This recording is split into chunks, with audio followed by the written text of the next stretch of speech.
Hello and welcome to ACS Golf and today's review, which is in the UK in the middle of, well, not in the middle of winter, we're in November at the time that I'm filming this, and it's dark. So yeah, so no more beautiful sun shining in when I film these videos for you guys. Back to all these lights everywhere to make sure the lighting is right in this room. Don't worry, the sun will be back. Well, hopefully it'll be back. You never know with the UK, but it will be back next year now. So yeah, a couple of more months of this darkness. Not great, but at least it's dry over here at the moment in the UK. Quite mild for this time of year, so it's still pretty good to get out on the golf course. But anyway, let's get into the club that I'm reviewing this week for you guys, and it's this. It's the Miura Giken Cb-1008. So if you don't know who Miura is, basically it's a massive, well, it's not massive, but it's a very famous Japanese club maker. They do everything by hand. It's all forged. They're very expensive, but when it comes down to build quality, precision, if you're looking for the player irons, you're not going to get much better. Well, you probably won't get any better than Miura. They are that good. However, they do come at a price tag. Now, a couple of years ago when this club came out in 2018, they had sort of a subsection, Miura Giken. And this basically subsection was not basically, they had this process where they were able to do it a little bit cheaper than they did the other Miura irons. So put this Miura Giken there basically to say, look, this is still a Miura iron, but it's not built the same way as your average Miura irons. And they had this brand for a couple of years. They had drivers underneath it. They had fairway woods. They had hybrids, which they've all stopped now. All you can get is irons from them, wedges and putters at the moment. So they had this brand, Miura Giken, which did come in a little bit cheaper. However, they got rebrought the company a couple of years ago, well, restructured anyway, and they got rid of the brand. So let's just put everything under the Miura sort of head, so everyone knows exactly what they're buying, rather than this sort of confusion, because they're still saying, these clubs, they're forged, they're accurate, they're really, really good clubs. So even though they're a little bit cheaper, it doesn't affect the performance. But people were just getting a little bit confused with that MG branding over Miura irons. They were like, is this actually Miura irons or is this something else? So they decided to get rid of Miura Giken and just keep with Miura to keep it simple, so everyone would know that yes, it is a Miura iron. So if you ever see that logo there, the MG, it is a Miura iron. It's just a Miura Giken iron. So there you go. The CB, which is currently back 1008, they still produce actually, but like I mentioned, it's under the Miura iron branding now. So no Giken. Giken is gone. And it's probably been updated a little bit, but Miura don't really update anything because they're so good at what they do, and they are basically producing these players' irons. They really are. And so I wanted to pick it up for you guys. Number one, because I found a pretty good deal online for these things. Normally, you're looking at like £1,000, $1,000 for Miura irons. I managed to pick these up for around £650, so £650. So, I think that's around $800, $850, which is cheap. 40 pitch and wedge, is really cheap. So I thought, what a perfect time to buy them and do a Miura test for this channel, because if you're a golf buff, and you really like your equipment, you've got to go and try Miura irons. Just one of those Ben Hogan ones as well. You've got to go and try Ben Hogan irons as well. Those two brands, steeped in history. If you really feel like saying, I've tried some of the best equipment in the world, well, you haven't if you haven't tried Miura irons yet. So there you go. That's why I picked it up for the channel, to give it a go for you guys, give a review, and then to say at the end if I think it's worth the money, or if you should stick with other Japanese brands such as Mizuno, which we know that I'm a massive fan of. I've been playing Mizuno irons for years, but it might be changing next year. Not because they're not good, but I just fancy something different, to be honest. But anyway, as always, what we're going to do with this review is we're going to have a closer look at this club. Then we're going to come back here, go through all the technology that's in here, which, believe me, isn't that much because it is a player's iron. I mean, just look at that top edge. Might be quite a thick sole here on the 6 iron, but look at that top edge. It is a player's iron. Don't be fooled by that chunky sole there. Well, chunky-ish sole. I wouldn't say it's the chunkiest sole I've ever seen in my life. So go for the technology. Then I'm going to get down to range. I took the 8 iron and the 6 iron down to range to give you guys some figures. And then we'll come back here and go through the ACS golf scale as well. And then also I'll discuss the irons as a whole, because I have taken these guys out, so 5 to pitch and wedge out on the golf course. And I'll tell you what my findings are from that as well. All right, so without further ado, let's have a closer look at this club.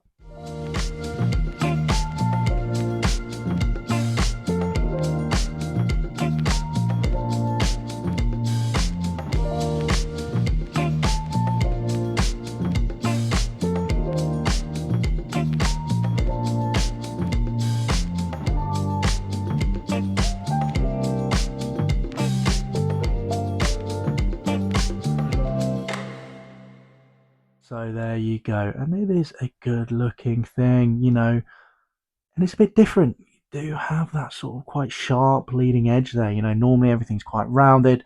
In this case, it is very sharp, and you know, it's the same throughout the set. There's no differences between this and the pitching wedge. The only difference you'll find is obviously the loft increases and that sole gets a little bit thinner for the pitching wedge, but the overall look stays exactly the same. So you have this cavity back throughout the whole iron set.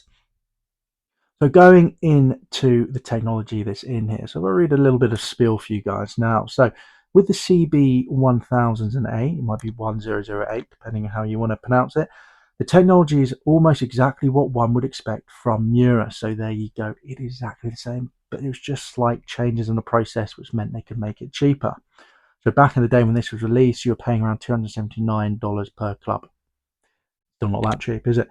The cavity back design, there you go, is forged from a single piece, so 2 if you include this spin welded hosel, of S257 carbon steel, and features a weight bar which is positioned weight low and rear to increase launch and forgiveness on thinly struck shots, while centering as much mass as possible behind the sweet spot to produce the solid and signature feel of Miura irons.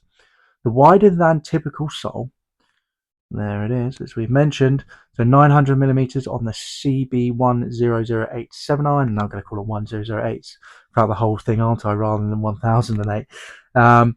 Contributes to increased forgiveness and is a point of distinction when comparing MG cavity back irons to non-MG models. So that the CB57, the CB501 for non-cavity back irons. So there you go. Also different from the non-MG series irons, both the CB1008 and the CB2008. So CB2008 was just a bigger cavity basically back, so even more forgiveness, feature a WDD stamp donating an accurate forging process with respect to weight, dimensions and density.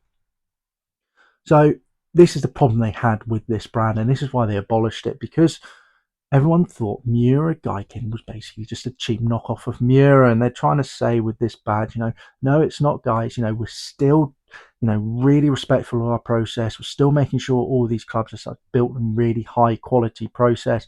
It's just the way we do it is a little bit cheaper than normal, and that's why we can basically sell them for cheaper. But you know, people were put off by it, by like the saying of that. So that's why Miura abolished the brand.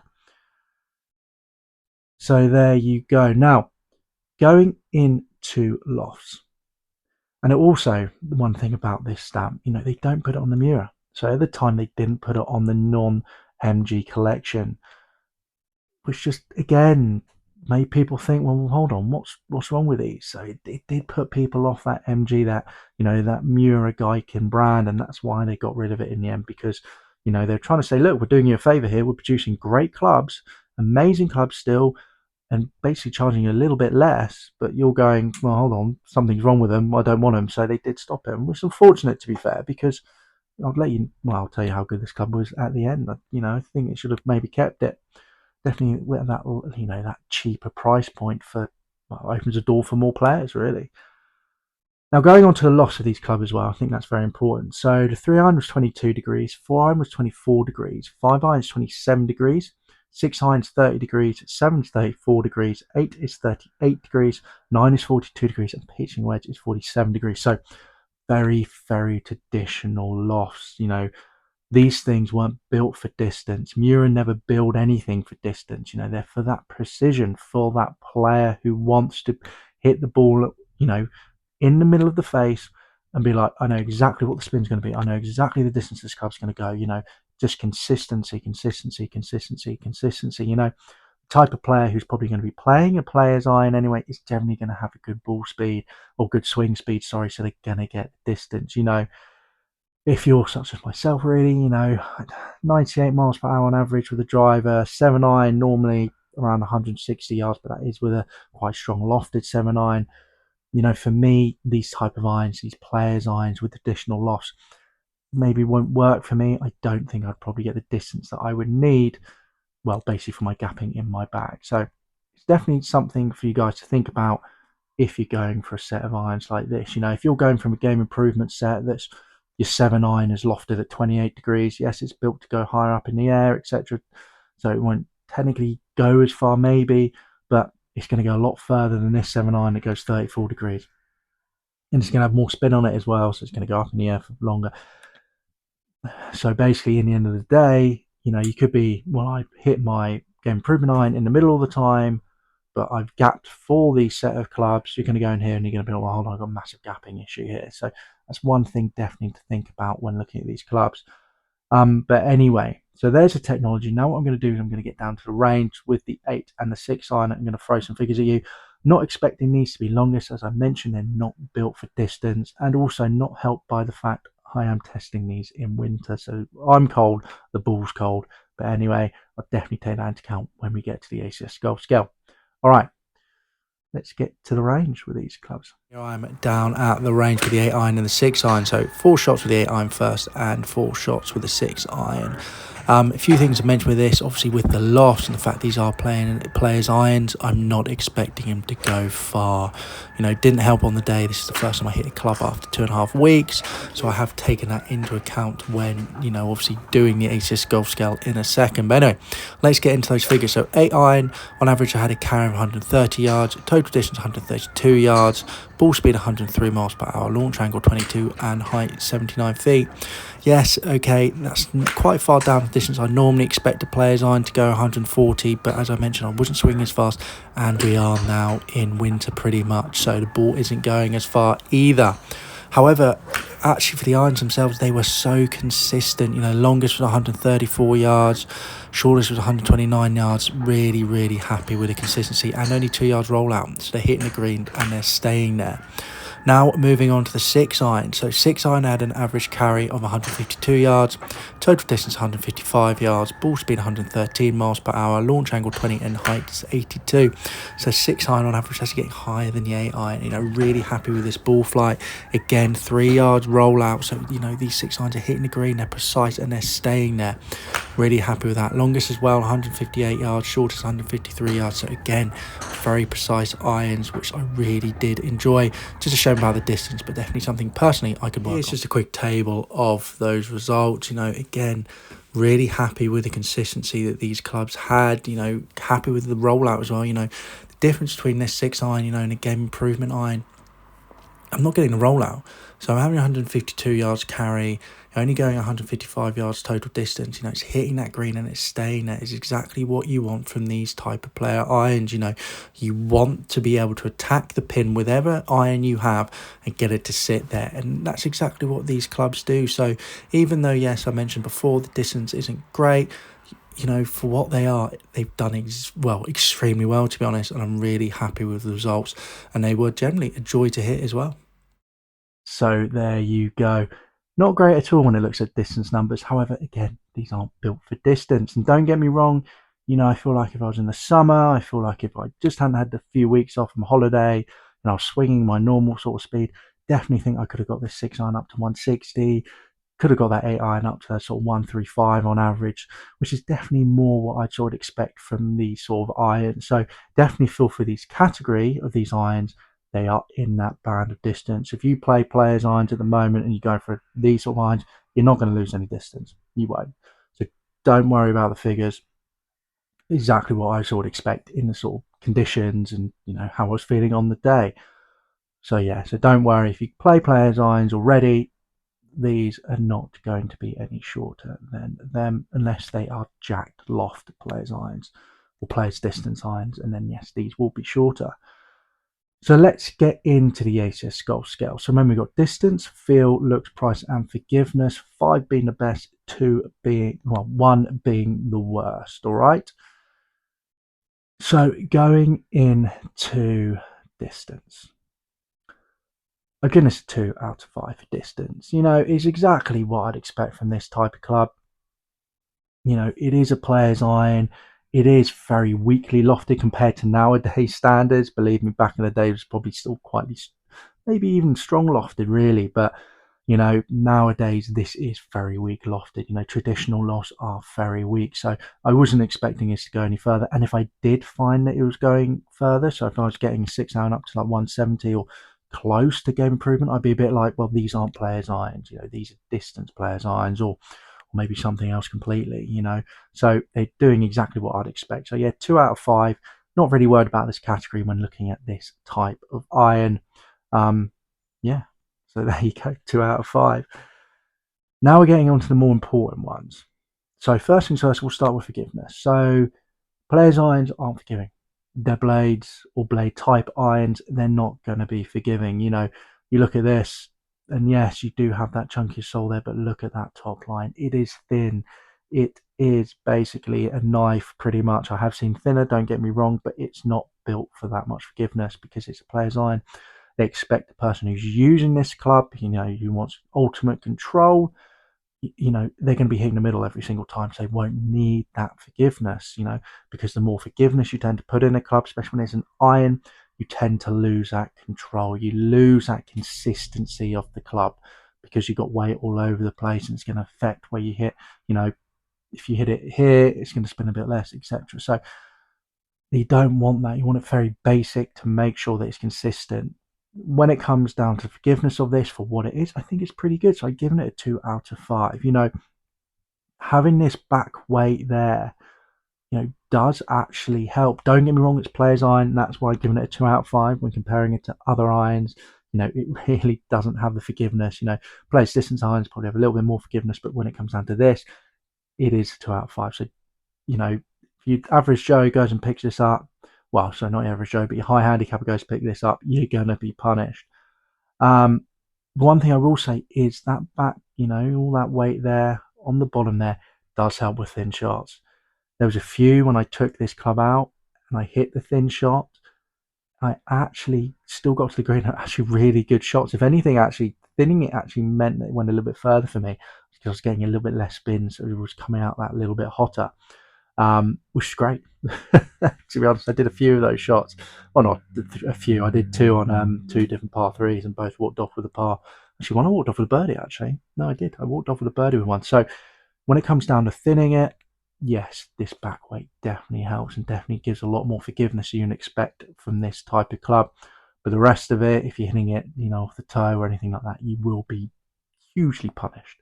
So do be aware of that. So 2 out of 5, but that weight at the bottom there definitely does help. And it does launch the ball up really nicely in the air as well. Really impressed with the ball flight of this. Very consistent as you saw, down at the range there. Very, very consistent. No offset with it as well. My game improvement irons with my setup, I can overdraw them sometimes. With this, it was very straight. It was beautiful. I really enjoyed playing with these irons. Very consistent. Now moving on to looks. So looks, I've given this a 4 out of 5. I think it's a really nice looking club. I really do like it. I'm just not personally a fan of this sort of right angle here. I just want that to be rounded off. And that's just my own preference, and that's why it's given it a 4 out of 5. But overall, very smart looking club. And the thing is, as well, because they haven't really changed it. So even though this is MG and it's not Miura, CB-1008. Really annoyed I've been saying 1008 all the way up to sort of halfway through this video. Never mind.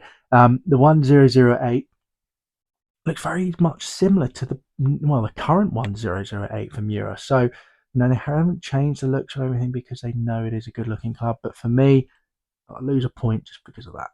You could say I'll just lose 0.5, but anyway, I love the top line. It's nice and thin. Having a bit of a thicker sole like that does give you a little bit more confidence. I think the blade length's good for this type of club. It's just generally a good looking club, so 4 out of 5. Now going on to probably the most important thing about this iron. Well, not the most important thing about this iron. The most important thing about this iron is obviously the consistency, which it has. I've mentioned the ball flight, which it has, the workability as well. If you want to draw it, fade it, it has that in bags. It's a proper player's iron. But it's the feel. That's the other main bit when it comes down to players' irons, is the feel of the club. It's forged, you want it buttery soft. You want to know where your mishits are. You want feedback from this club, and this club has it in bags. 5 out of 5 for the feel. It's so much fun to hit when you get it out of the mill. It really is. If you thin it, you're all right because there's that little bit more weight there, but you will feel it a little bit through the hand, which I like. I like that from players' irons. I like to hit a shot and go, all right, that was awful. My hands are killing me now. I like that feedback, and this has it in bag. So 5 out of 5 for feedback. Loved it. Thought it was brilliant. Definitely a Miura iron. I'd love to try an actual, get a proper set of modern Miura irons. Even the old ones are still going for thousands of pounds, $1,000 online. But if I get a newer set of Miura irons, I'd love to see if they still feel they feel any nicer than the Miura Gikens, so the MG models. I'd like to find that out. And if you know, let me know in the comments below. If you played Miura irons and also played these MG irons, let me know. I'd love to know if there is actually any difference, because believe me, I feel like there shouldn't be. I really do. I think this is absolutely great. Yeah, beautiful. Absolutely beautiful. Exactly what I was hoping for, and I got it. Really, really enjoyed hitting it. Now on to the sort of the sticking point with these irons, I should say, the price. So price, I've given it 2 out of 5. The MG, so Miura Giken irons, I found these online, like I've said, for around £680 for a full set. That's about $850, maybe a bit more, a bit less. They are expensive still for clubs that come out to 6 years, 7 years old. That's a lot of money in the second-hand market, and they might not necessarily be in a better condition either. Don't get me wrong, you've got premium bits in there, but premium shafts everywhere, really, really well made, but it's expensive. So yeah, 2 out of 5. I mean, I think that's even being generous. I think that's just because we're giving it 2 out of 5 because Miura Gikens compared to Miura irons are cheaper.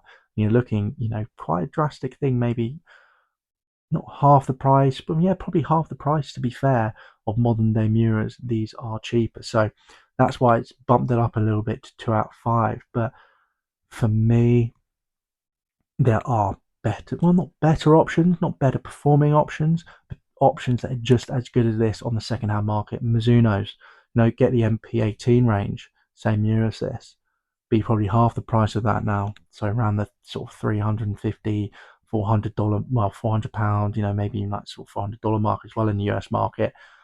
Get the MP18 MMCs, which I played with a cavity back, multi-construction, still forged, felt lovely, and you get a little bit more distance and a little bit more forgiveness than this, and again at half the price. So there's a lot of options out there for half the price, exactly same age as this club. So I'm probably being quite generous, 2 out of 5, to be honest. But overall, I just, it's Miura iron. I think it's great. So there you go. Overall, does exactly what it needed to do, though. So if we forget about the price and just look at this as a player's iron, you're going to struggle to find better. Maybe the Miuras themselves, so not the Miura Gikens, even though, like I said, they're pretty much exactly the same. Some of you watching this will probably tell me that's wrong and you don't agree. But you're not going to find any better. You're not going to find any better that are more precise, more consistent, feel as good, looks wise as well. You're just not. You're not. When it comes down to player irons, there's a reason why sort of, a lot of the big people out there know about Miura, because they are that good. The only reason a lot of us don't, well, a lot of better players don't have it in the bag, don't get me wrong, I'm not putting players' irons in the bag, being low handicap, just in single figures, I'm not good enough to put these irons in the bag. I did a really good round score with this actually. What was I think it was 71 actually, 67 course, 71. So I did actually have a really good course on it, but it was a short course. He put me in a long one, that sort of sealed for me and my club that I'm a member of, and I would be massively punished and probably walking off with my hands, well, my head in my hands. So not going to be putting these in the bag myself. But if you're looking at this, and your player, I don't know where I was going with this now, but anyway, perfect player's iron. If you don't care about money, you've got the money to do it and you really want to treat yourself, look at a set of Miura irons because they are that good. If you don't care about money, what I suggest though, go and get fitted for them. Get the right ones for you to make sure you get the right ones for years. £680 and $850 on a second-hand set of clubs might not quite be right for your specs. There's a lot of money to be spending on a second-hand set of clubs, but I'll leave that option up to you guys. All right, so there you go. My review of the Miura Giken Cb-1008 irons. Overall, exactly what a player iron should be. Perfect in my mind. Absolutely perfect set of irons. Really enjoyed them. Were great having them on the course. Just wish, to be honest, if they went a little bit further, if I could get them a little bit further, maybe the loss were a little bit stronger, then I might still play them. To be honest, I might have played them, but they're just not for me. Can't get the distance for them. And let's be honest, I do like a little bit more forgiveness as well. Anyway, hope you enjoyed this review. Do comment down below, have you played Miura irons before? Do let me know, what your thoughts of them. Also, give this video a like if you enjoyed it, and do remember to subscribe to the channel for weekly reviews out every Sunday. So that's normally the sort of second-hand market or older clubs, and then we have brand new reviews for brand new clubs coming out on Friday every now and again, and a few other extra sort of videos there as well. So remember to hit that subscription button so you do not miss out on any of them. Alright guys, now I hope you enjoyed this long video, which as always I say, if you ever see a long video on my channel, it means that I really enjoyed the clubs, and in this case, they definitely did. Alright, I'll see you soon for the next ACS golf review. See you then. Bye bye.